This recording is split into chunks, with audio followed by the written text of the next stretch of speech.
He broke my wife's face, right there on our own lakefront in broad daylight.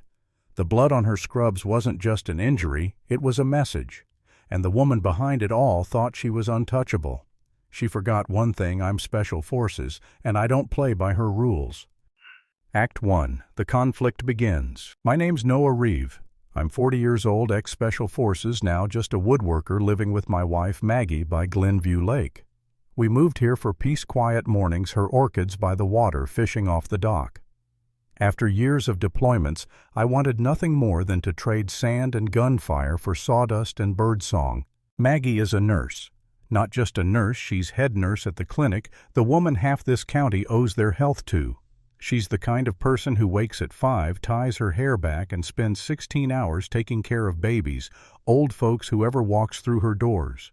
People love her for it, which of course made her a target. Enter Karen Bledsoe, widowed wealthy president of our HOA. If you've ever had a Karen neighbor, you know the type. Clipboard pastel sweaters, a smile that doesn't reach the eyes. She had money, she had political friends, and she wanted control. Maggie's popularity. My quiet defiance of her HOA rules. To her, that was a threat. That morning started peaceful. Sun rising on the lake, Maggie out in her scrubs watering her orchids, name tag still pinned to her collar. Then a black SUV rolled down our gravel drive. Out stepped 3 men dressed like cops. No sirens, no badges shown, just uniforms that didn't sit right. Too sloppy, too casual. My gut knew instantly they weren't real. Before Maggie even noticed them, one gray-haired brute walked up and without a word smashed his fist into her face. I heard the crack of bone before I heard her scream. She hit the stone border of our flower bed watering can, splintering on the ground. Blood poured down her collar. I froze for half a breath, rage searing through me, but training held me back. Special Forces don't charge blind. We gather intel first. I stepped onto the porch, hands open, voice shaking just enough to sound like fear. What's going on here? Did we do something wrong? We can work this out. The leader smirked. Just delivering a message. Your wife needs to learn some boundaries. Behind him, the others shifted near their holsters, clumsy as rookies. Real cops don't bunch up like that. Real cops don't punch nurses watering flowers. This he added, sneering down at Maggie as she tried to sit up, as just the first warning. And right then I knew this wasn't random. This was personal.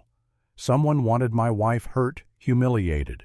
Someone with power in this community thought they could scare us off. Act 2. Escalation and turning point. I neutralized the 3 in under 10 seconds once they slipped. Disarmed, restrained, zip-tied with straps from my workshop. Old habits die hard. But as Maggie bled and the sirens of real deputies drew closer, the bigger question dug into me: who sent them? The answer came fast. Their cheap radios weren't on police frequencies. They were civilian rigs, amateur builds. And the payment trail, $5,000 in cash handed to these thugs 2 weeks earlier, led straight to Karen Bledsoe.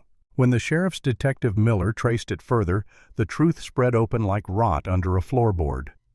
Karen had a whole surveillance setup in her home office, photos of Maggie walking to the mailbox, files on half our neighbors, a hard drive labeled Operation Silence.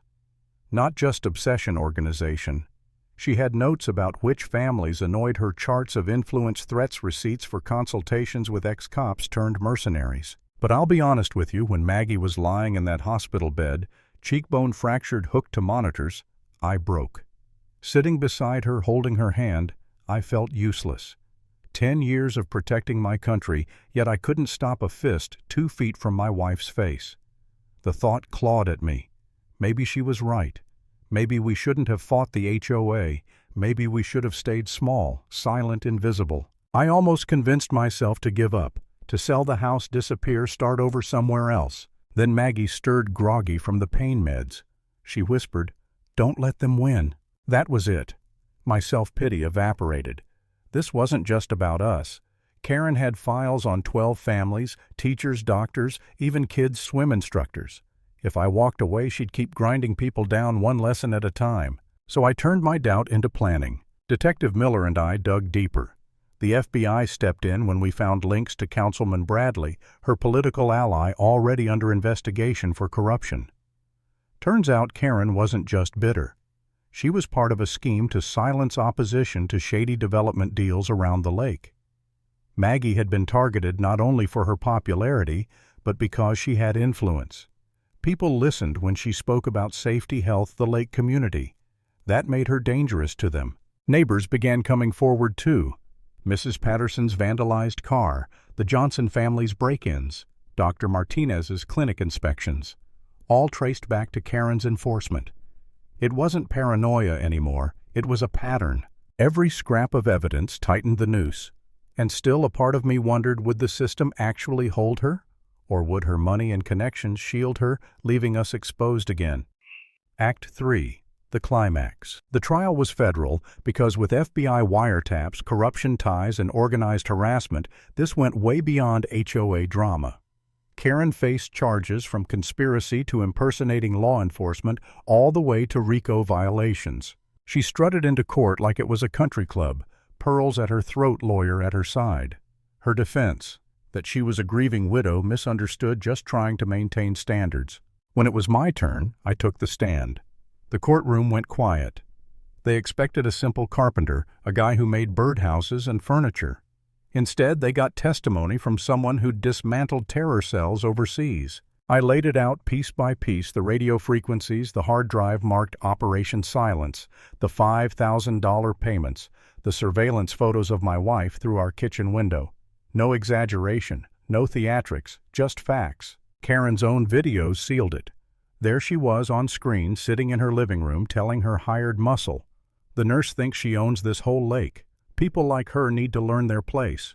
Calm cold, like she was ordering groceries. Her lawyer tried to spin it to paint me as unstable, too military.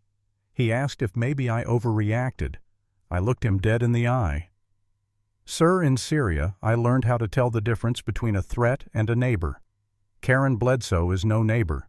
She ran a criminal operation to terrorize families, and she made the mistake of thinking she could get away with it." The jury deliberated less than 3 hours. Guilty, on every count. When the judge handed down her sentence, years in federal prison restitution, a permanent restraining order, Karen finally cracked. As marshals cuffed her, she twisted back toward me. "This isn't over," she hissed. I didn't raise my voice. I didn't even stand. "For you," I said, calm as stone, "it's completely over." And that was it. The end of her reign. The end of the fear sealed in a single moment as the door closed behind her. Lesson. Bullies can wear pearls and hold clipboards, but they all break the same when the truth drags them into the light.